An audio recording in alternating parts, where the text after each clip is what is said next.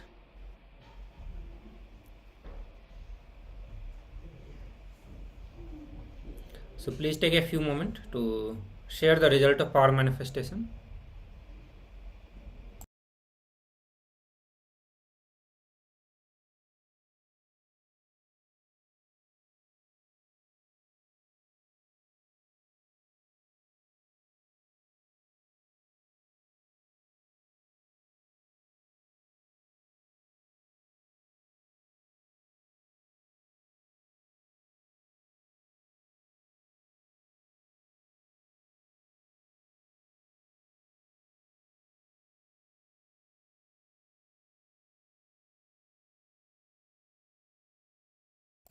Yes, we'll share the screen again.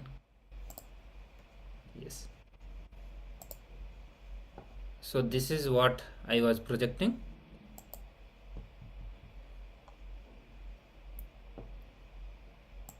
Yes.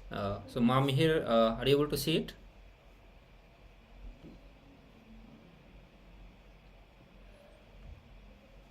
Okay. So with this, while you are sharing, too small. Okay. Just give me a few moments.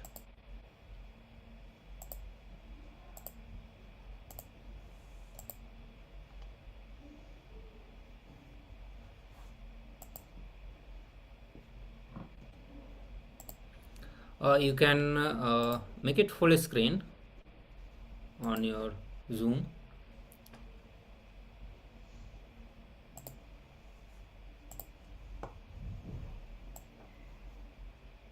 Yeah. So if you make it full screen, you will be able to read the content.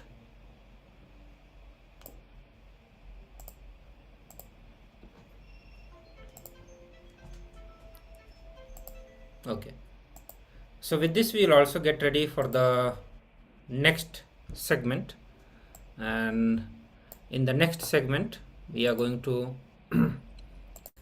as we are continuing to learn about how to say yes to life and the various truths from the Upanishads that Swamiji has revealed over a period of time.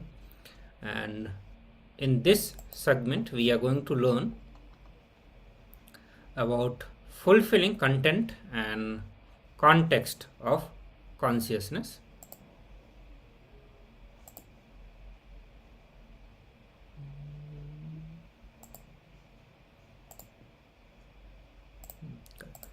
And we are going to listen to various truths that Swamiji has revealed from the different Upanishads at the different time. So please bring your authentic listening and let us listen to the truths.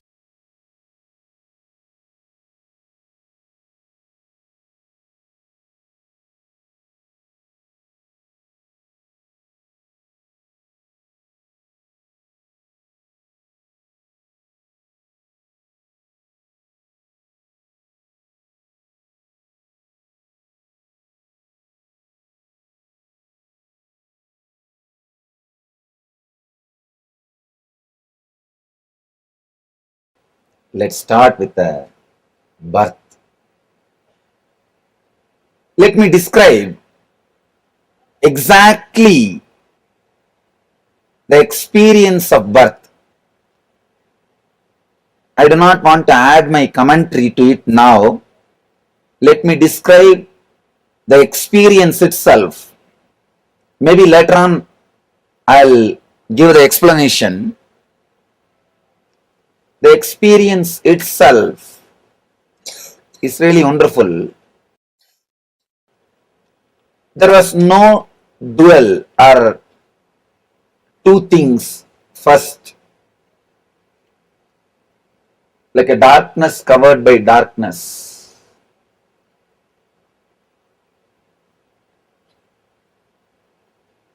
I can't even say darkness covered by darkness. That word doesn't have meaning. It can be said even in the way like a light covered by light.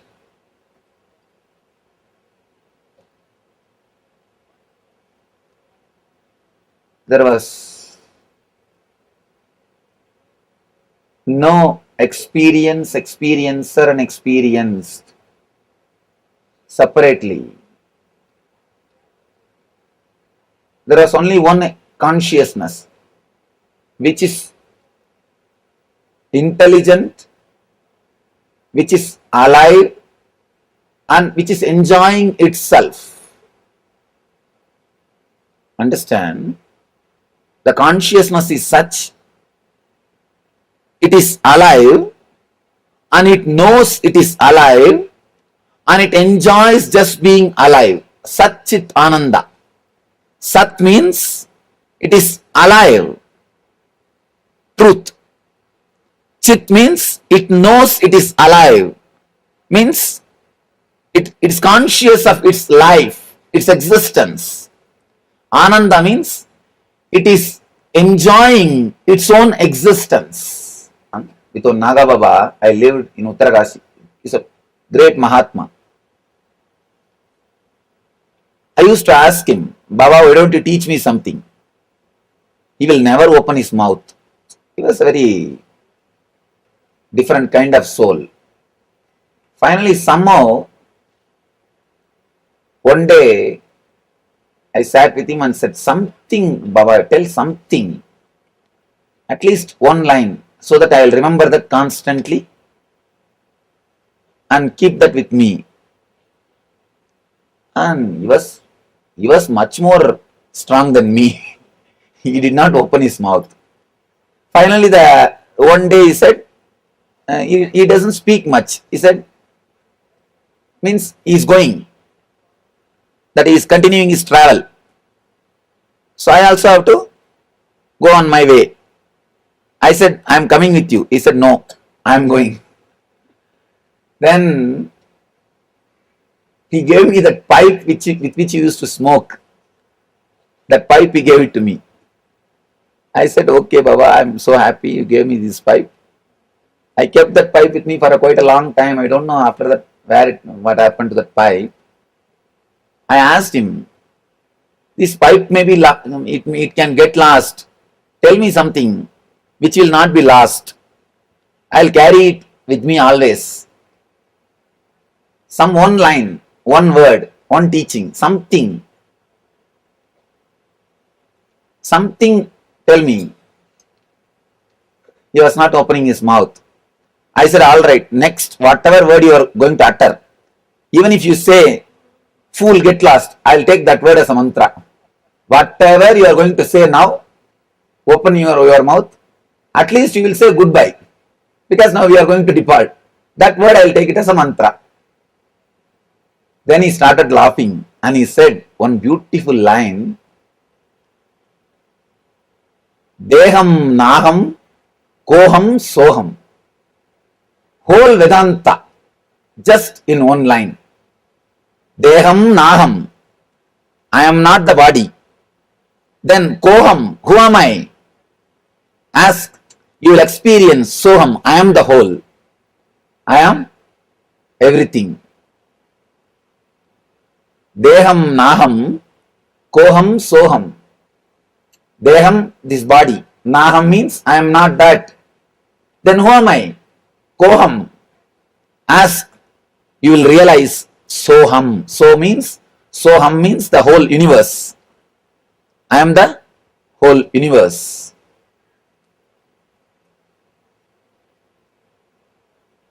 When he said that word, I just took it as a big gift, prasada. Then I asked him, Baba, you said this word, I'll take this as your blessing, but can you give me few more words so that I'll digest this? Then he said, that is why I did not open my mouth. If I say one line, then you'll ask for something more, just like you all. Then, of course, he did not speak. Then, just before leaving, he used to have this one iron thing to kindle the fire. With that chimta, he just gave me one blow on the head. Suddenly, I realized the same truth which I was saying now, which I was telling you. Being alive and knowing that you are alive and enjoying that you are alive, celebrating that you are alive. Being alive, knowing that you are alive, enjoying, celebrating that you are alive. Sat, Chit, Ananda. Being alive is Sat, truth. Knowing that you are alive is consciousness. And enjoying, ecstatic, the celebrating that you are alive is Ananda. In the deep sleep state, you are there, Sat is there, you are alive, but Chit is not there, you don't know you are alive. That is why the sleep is not Samadhi. That is why sleep is not Samadhi. That is the difference between Samadhi and sleep. You are alive, but you are not aware that you are alive. Not only being alive, being aware that you are alive and enjoying that you are alive is Ananda, Satchidananda. First, it was just the Satchidananda, nothing else. I was conscious, I was alive, and I know I was alive, and I was just enjoying that I am alive. I exist. Suddenly, in a very vague way, one small light, please understand, I am explaining frame by frame what happened during my birth. During my birth, frame by frame what happened, I am explaining for biography. Later on, I will explain every frame. The first frame was a light in somewhere around South India, Southern India. But I do not know at that moment it was Arunachala or something like that. Just somewhere around Southern India. That was the first slide, first scene. The next scene, like a star, shooting star, I was just pulled by that light. The second scene was like a shooting star, I entered into that light. The third scene in my consciousness was the Arunachala. By now, I know I have already taken the body. I have already taken the body. I am inside the body. It was around 11:45, January 1st, 1978. Then it took around 40 to 45 minutes for me to settle into the body and come out. So according to doctors, the time is something like a 12:30. But according to me, 11:45. 11:45 of January 1st. That was the time first the Arunachala appeared in the consciousness, in the inner space. And the moment I saw the Arunachala in the inner space, I know the body is, I have assumed the body, or I entered into the body.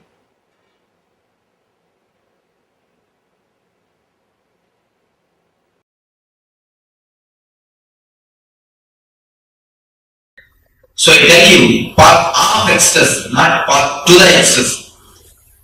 Very living is ecstasy. Let you be path oriented, not the goal oriented. Now let us analyze the various paths. Then we will understand what is bliss path. What is the goal? What is to be achieved? Why all the spiritual groups are created on this planet Earth? Why so many religions, so many cults, so many sects, so many groups, so many methods, so much of techniques, and so many masters? Almost, if you enter into the line of such, you are crowded with masters. I always tell them, very easy to get masters, but very difficult to get any disciples. Masters are very easy, can very easily get, but very easy to be very difficult to be a good disciple. Only a man who is good disciple can be real master. Anyhow, so many masters, so many techniques, so many methods. What is the actual ultimate goal? What for the whole thing is created?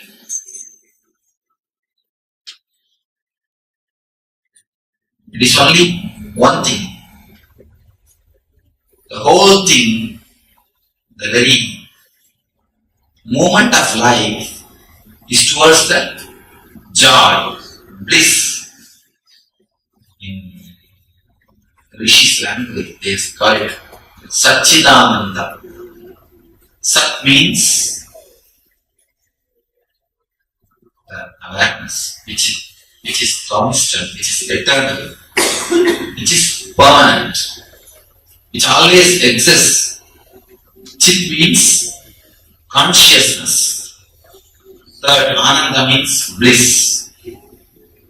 Sat, Chit, Ananda. All the Vedantis, all the Rishis, all the Advaitis, all the meditators take the path of Sat. Searching for the truth is what is called Sat. What is truth? Sat means truth. What is permanent? When you start searching what is truth, what is permanent, you take the path of Sat. Chit means consciousness. When you put your consciousness in the path of devotion on some form, when your consciousness is surrendered to the ultimate through a master or through God or through some form, it is called path of consciousness, path of truth, Sat, path of consciousness, Chit, path of bliss is Ananda. This path, the very starting itself is bliss. And your walking is also bliss.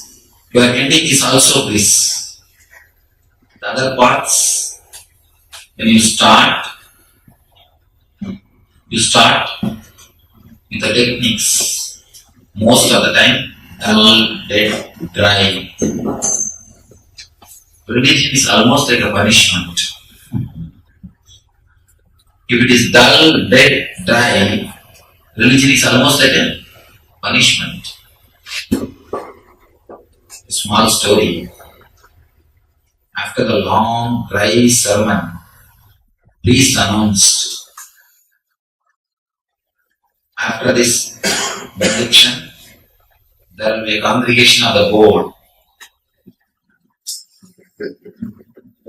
in the next room. After the benediction, he went to the next room. He saw one man who is dressed like a Muslim sitting inside. Priest asked, I said, there will be congregation of the board. Why did you come here? You don't even look like a Muslim, like a Christian. Why did you come in this room? The man said, oh, is it the congregation of the board? Sorry, I missed it. It is the congregation of the board. I thought it's the congregation of the board. I wanted to see how many more are bored just like me. Religion almost has become a dull, dead ceremony, a punishment. That is why rituals have to be forced on people by greed or through fear. Either you are shown the greed of heaven or fear of hell.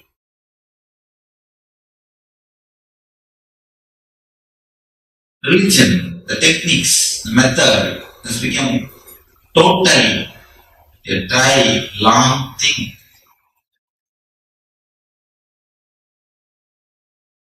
The very idea has become anti-life. Almost every ritual has become anti-life. That's a small story. In India there was a big ashram where every day morning puja used to be done. That Swami had a pet, small pet cat. Every day at time of puja, this pet used to come and play on him.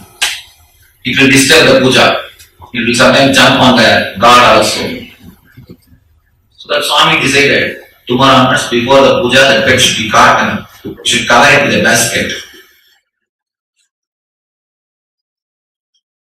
So before puja, the pet used to be caught, the cat will be caught and they will cover it with a basket. Then puja will start. Every day the same thing continued. Suddenly one day, the pet has died, cat has died. They did not inform the master. They thought puja means there must be one cat. So they went to somewhere else, caught one cat, covered it with a basket, then puja started. Even after the master's time, that continued. After some time, it has become very difficult to get a cat. Then slowly, without cat, how can we do puja? First thing to be done for the worship is cat should be brought and it should be covered with a basket. Then start the puja. This is a procedure. If we can't get a cat, how to do puja? Because one day they couldn't get the cat, they stopped the puja. So slowly, the orientation turns. When the orientation is turned, the whole thing becomes dull, dead, long path. Many people come and ask me. Yesterday we were discussing.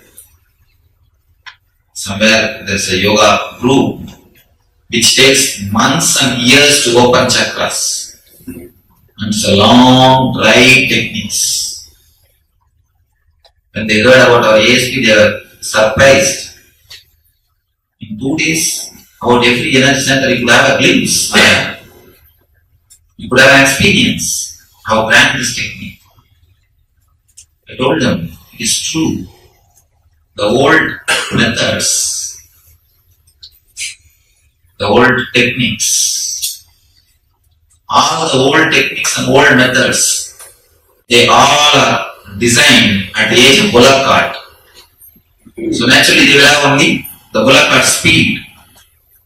But now, this modern day path, Ananda Yoga, is designed at the age of aircraft, jet age.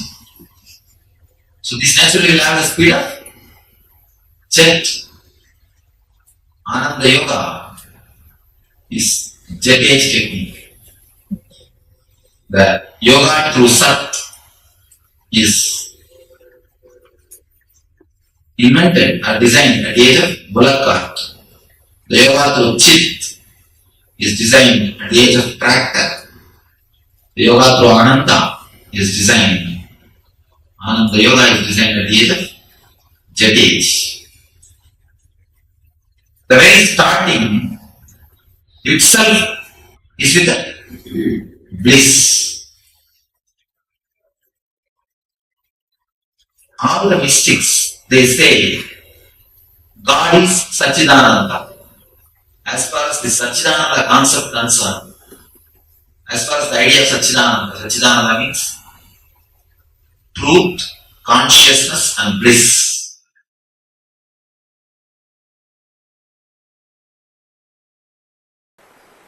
Let me enter into the sutra. Tatra dhyanajam anasayam.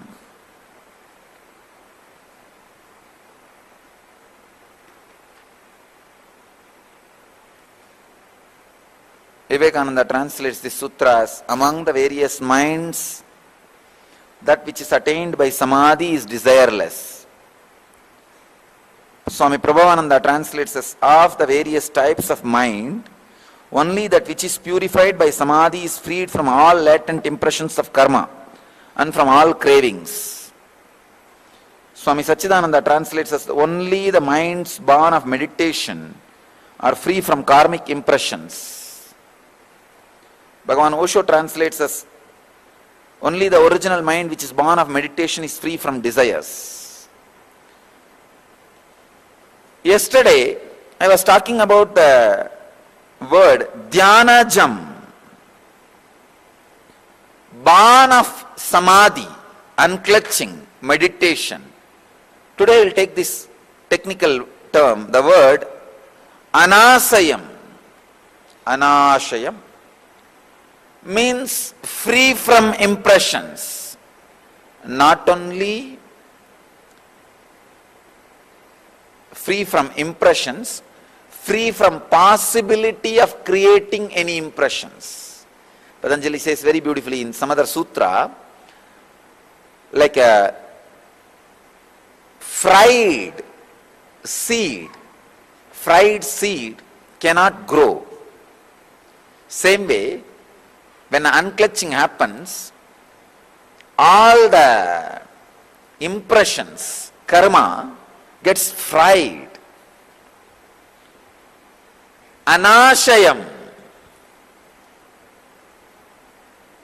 the possibility of impressions does not exist. Please understand.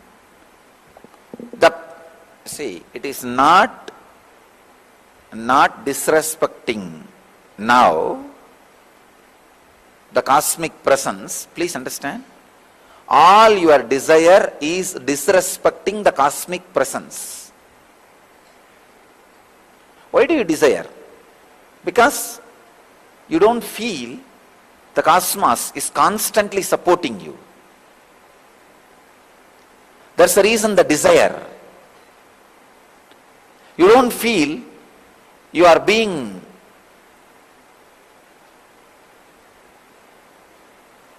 showered.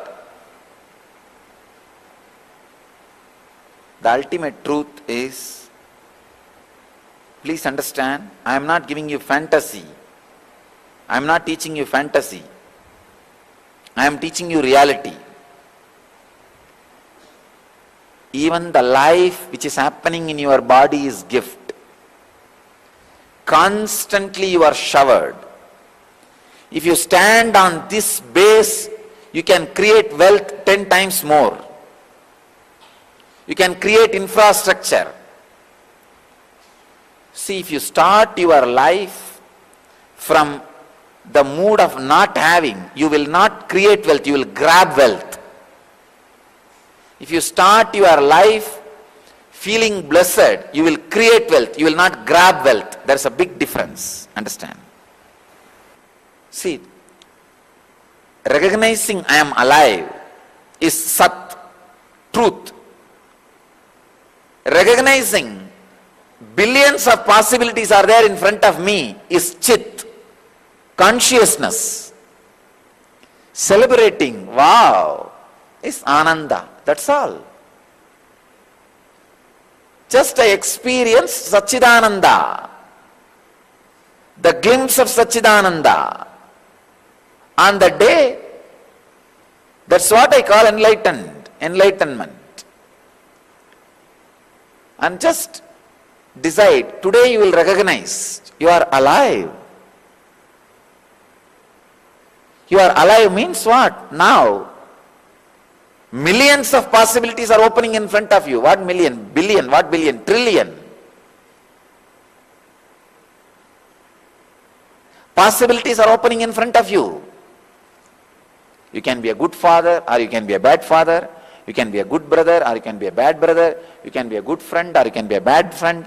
Or you can be healthy or you can be sick. But all are possibilities.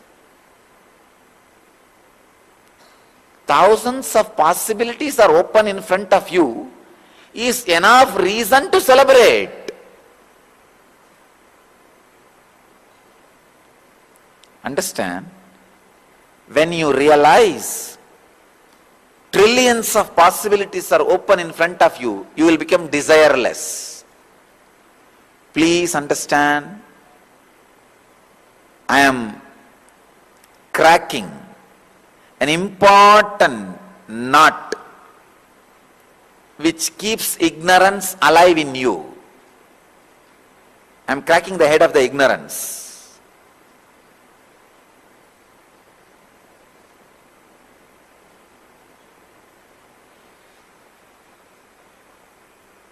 If you are aware, trillions of possibilities are in front of you, you will not have desire. You will experience anashayam, means where not only there is desirelessness, the possibilities of desires gets burnt. You may think, how can it be? If there are billions of possibilities in front of me, naturally I will be having so many desire to have this choice, that choice, that choice, that choice. No. When there is billions of possibilities in front of you, billions of choices in front of you, suddenly you feel like resting in choicelessness. The decision to rest in choicelessness, decision to relax in choicelessness happens when you see trillions of choices in front of you. When trillions of possibilities are in front of you, you just decide relaxing into choicelessness. You feel the ability to choose is more powerful, important, energetic, fulfilling than any choice you make.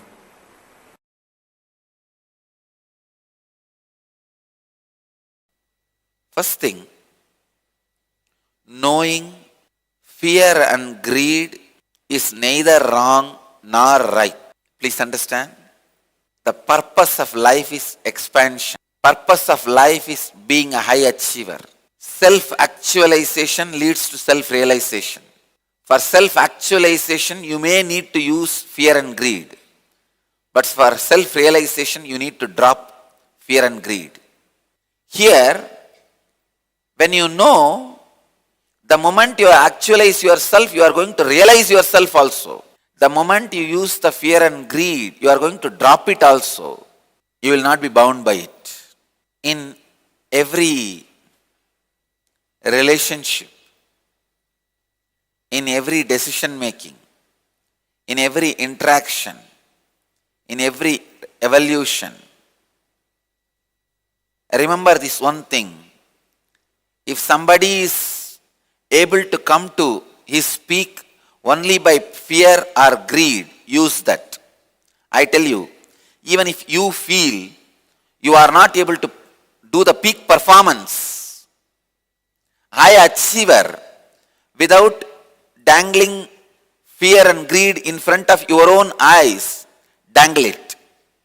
Till certain level, human beings cannot run without fear and greed. Till that level, use fear and greed, dangle the carrot of fear and greed, run and make people run using fear and greed, nothing wrong.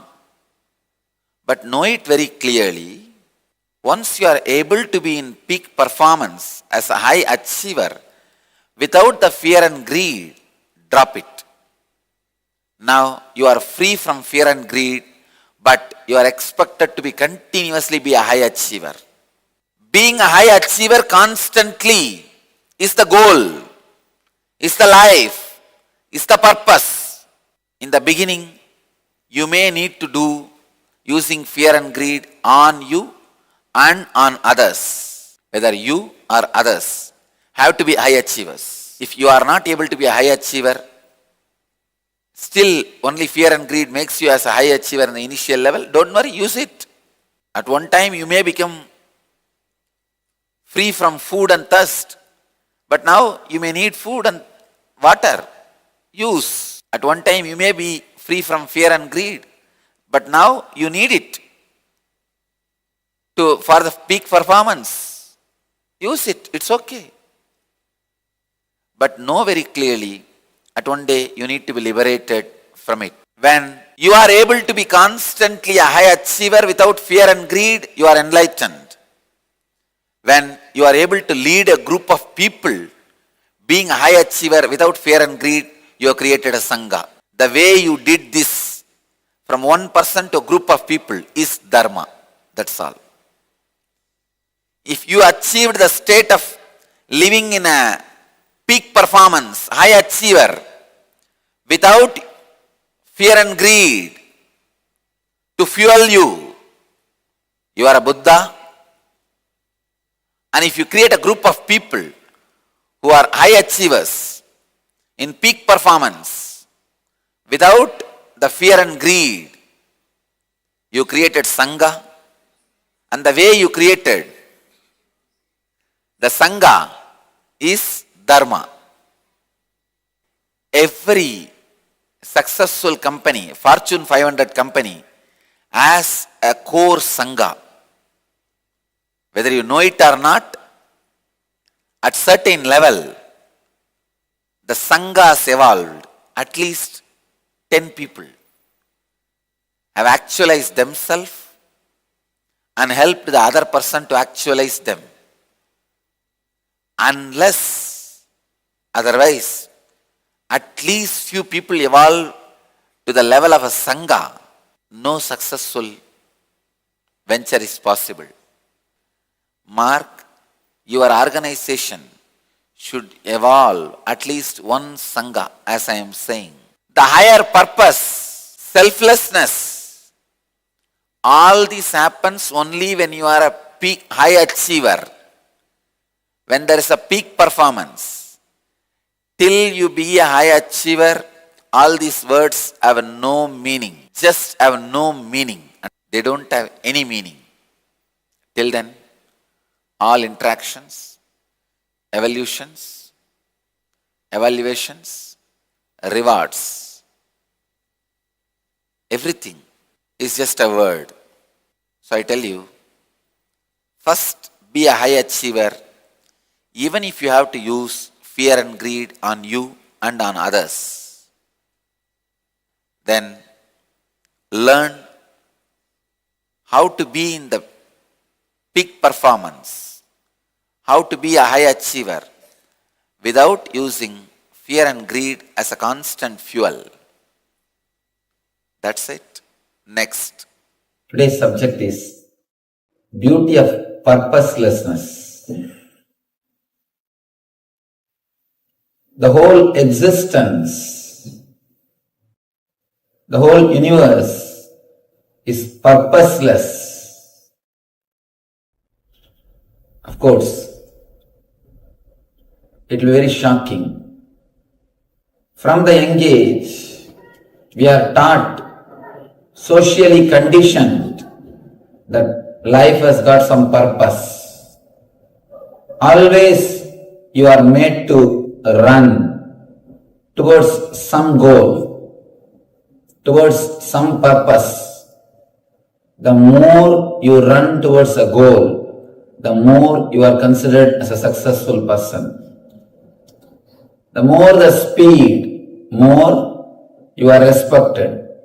The more the speed, more rewards. From your birth, again and again, you are taught, society teaches you, life has got some purpose, life has goal. The more you run towards a goal, more you miss the life.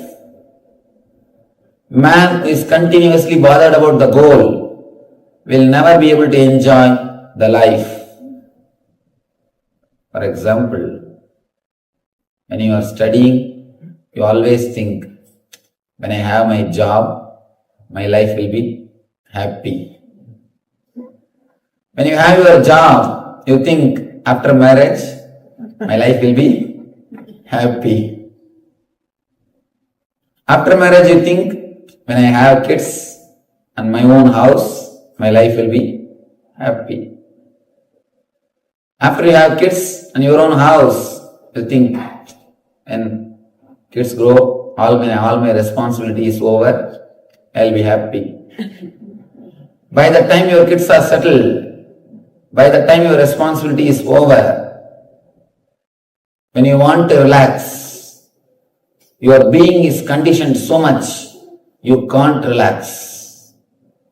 The tension, running behind something, has become a part of your being. It has become part of your conditioning. After that, resting will not be rest anymore. It will not be a relaxation anymore. It will be a loneliness. When you have rest, in the end of the life, you will feel lonely because you have been conditioned to run behind something. You have been conditioned to live with something. You have been conditioned to associate yourself with something. The more you run, more titles you receive. We always tell, he is a multidimensional personality. We praise people who run more. They are called multidimensional personalities. Please be very clear, they are schizophrenias, not multidimensional personalities. Only a person who has deeply experienced himself, only who rests in himself, who experiences inaction in action, only he can be multidimensional personality. Only a Krishna can be multidimensional personality. A man who completely rests in himself, who knows how to relax within himself, can be multidimensional personality. Person who runs for society, by society, can never experience the peace. Be very clear. The more you run, the more possibility of becoming mad. But society wants you to run, only then you will be a useful member. You will be a useful member to society. Society does not want you as you are. It wants you as a useful member for it. If you are a doctor, if you are a lawyer, if you are an accountant, some way, if you are useful to the society, then you are rewarded, you are praised. That is why society gives so much of importance for your title. You are respected just based on your title, not as you are. The more number of titles you have, more respect. Less number of titles you have, less respect. The more you are useful to the society, more you are respected. Again and again, you are made to run. You are taught life has got purpose. Please understand, life is purposeless.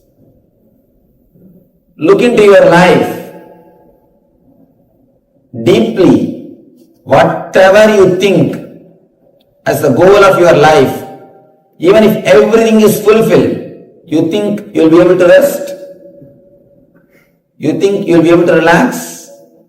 You think you will be in bliss? You think you will feel fulfilled? No, you will feel only depressed. When you have something, you can always blame, put the responsibility and feel comfortable, feel relaxed. When you can't put the responsibility on something, when you can't put the responsibility of somebody, you suffer more. Just day before yesterday, one young man came to me and he asked, Swamiji, should I marry on my own or should I listen to my father's words? I said, listen to your father's words. Go for arranged marriage. He asked me, why Swamiji? I will be happy if I marry on my own. I told him, you see, with arranged marriage, at least you will have somebody you can continuously blame them. If you marry on your own, you can't blame anybody. Better go for arranged marriage. After 2-3 years continuously, you can blame your parents and be happy. You will feel you are not responsible for the misery. At least you will have somebody on whom you can put the blame. With your own decision, you can't put the blame on anybody. At least if you have somebody to blame, you will be relaxed. When you have somebody to blame, you feel at least some way safe. Your whole life is purposeless.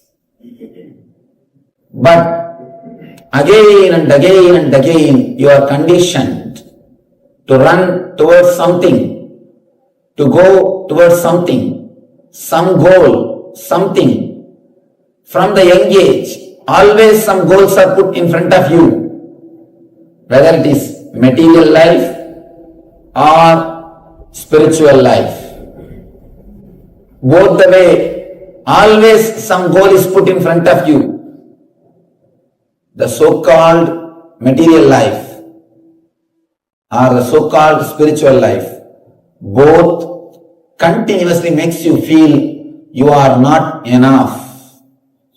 Just understand, whatever you think as your purpose of life, whether it is money or relations or name and fame, whatever you think as a purpose of your life, even if you have complete fulfillment in that dimension, for example, money, if you became a multi-millionaire as you want, if you became a person with so many people following you, or friends and family, as you think, if you become a person who is world famous, as you want, you think you will be able to rest?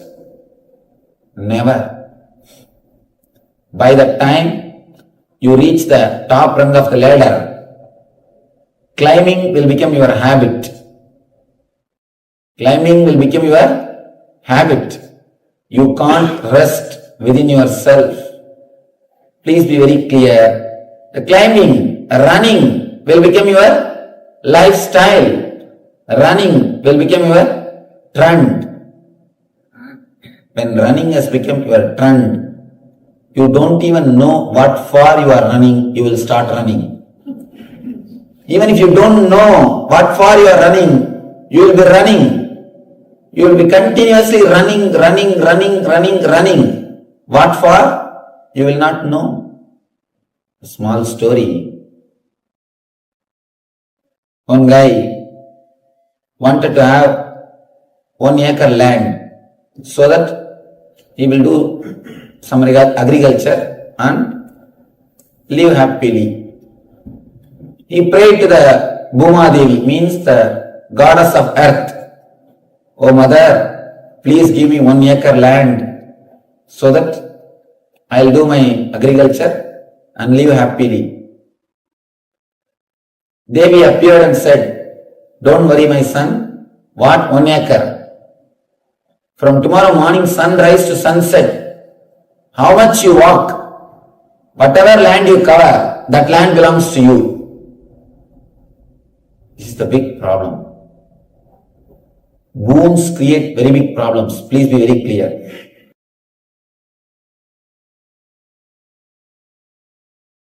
Freedom is realizing your life's mission and living it.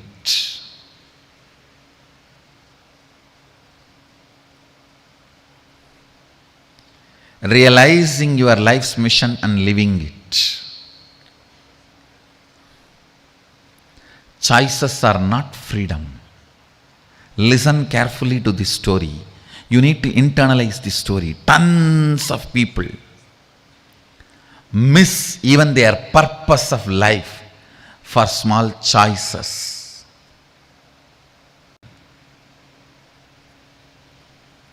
Listen carefully. Sometimes the juicy choices pose as if they are freedom, but they are not.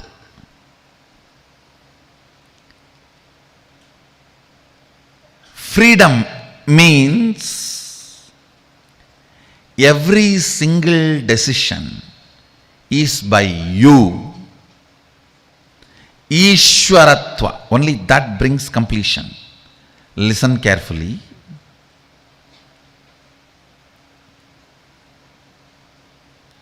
Many times,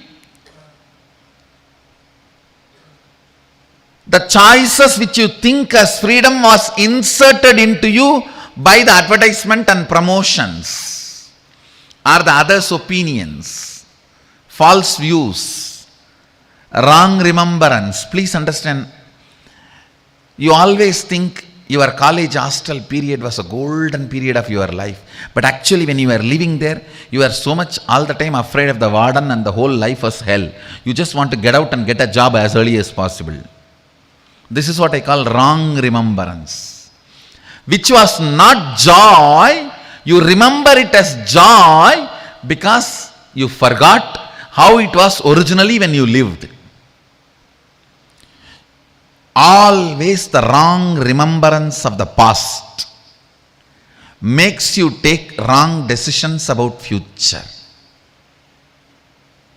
I have seen.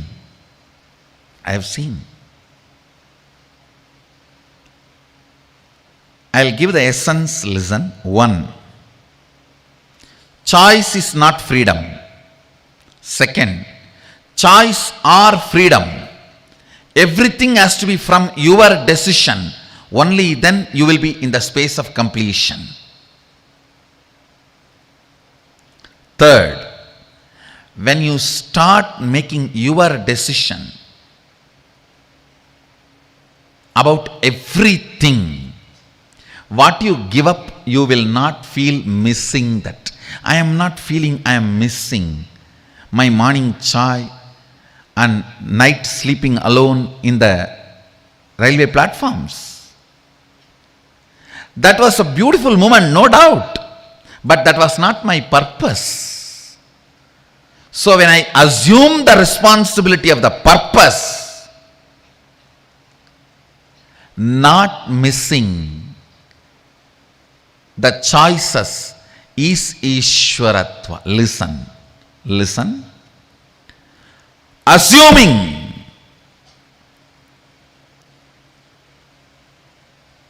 fitting yourself into your own shoes, life's purpose, and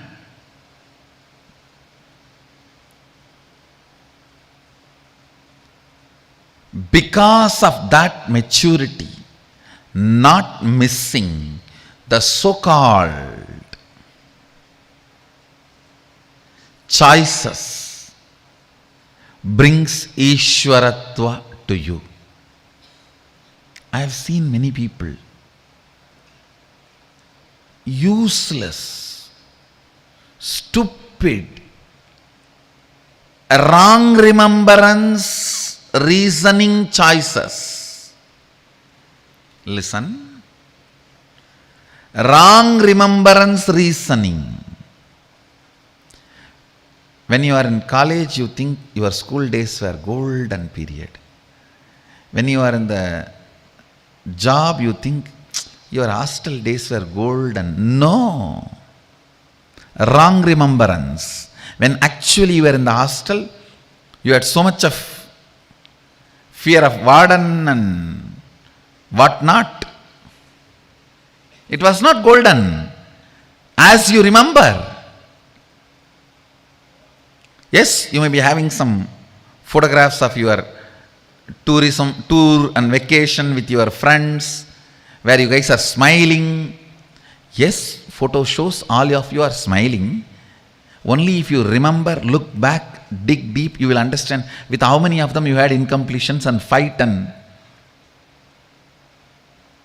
you have to put up the smile.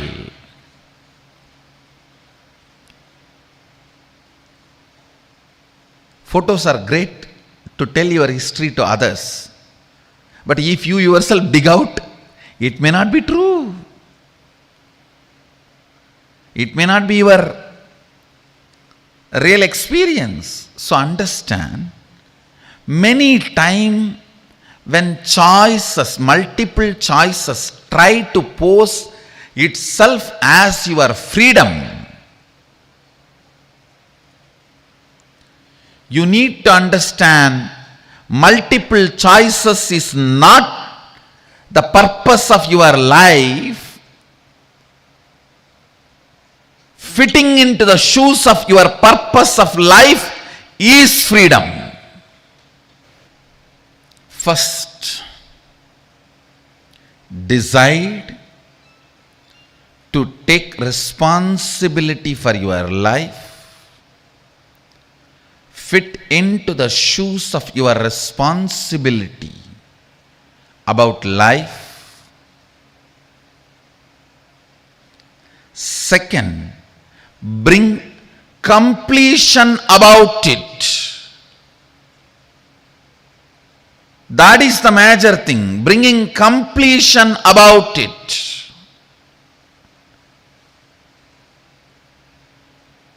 Please listen. Anywhere you do not bring completion for the responsibility you have taken, you may be dragging, never winning. If you see everywhere the victory, you are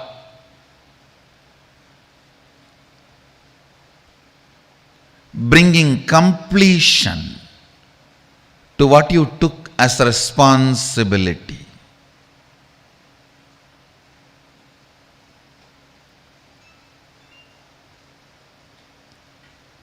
Responsibility, if it invokes incompletion in you, you will be a worker forever. Never the Ishwaratva manifests, whether it is your public life, personal life, secret life, economic life, social life, spiritual life, every dimension and aspects of you. The completion with which you assume your responsibility brings victory. Ishwaratva. Listen. Every time you taste victory, Ishwaratva blossoms in you, blooms in you. Purpose always empowers you by its existence. Infrastructural support never empowers you by its existence. It can empower you only if it is added to the purpose. Purpose is the one, everything else is zeros. All zeros will have value when the purpose is added to it.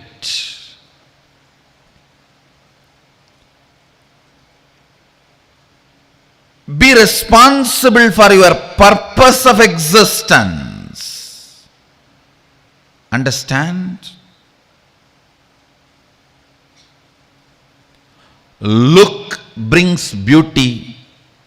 Purpose brings personality. Look brings beauty. Purpose brings personality. Beauty can never be permanent component of your life.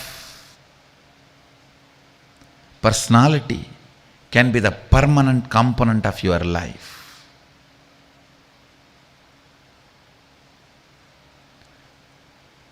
The relationships which are built because of your personality are the most stable, permanent, empowering relationships. The relationships which are built because of your look will collapse the moment look changes. Look changes every 24 hours. Forget about 24 hours. The distance changes look. From distant looks, just the reduction in the distance takes away the look. So all look-based relationships, look-based decisions will bring powerlessness and instability into your existence. That is choice. Listen. All these words understand. Choices, multiple choices, look-based decisions, unstable relationships. All these words, somehow it will be connected. Infrastructure without purpose, influence without purpose, money without reason, all this can go on stealing your life because it is delusion. It will show as if you have something, but you don't have. You don't have. Purpose. Purpose. Purpose. Responsibility for your purpose that empowers you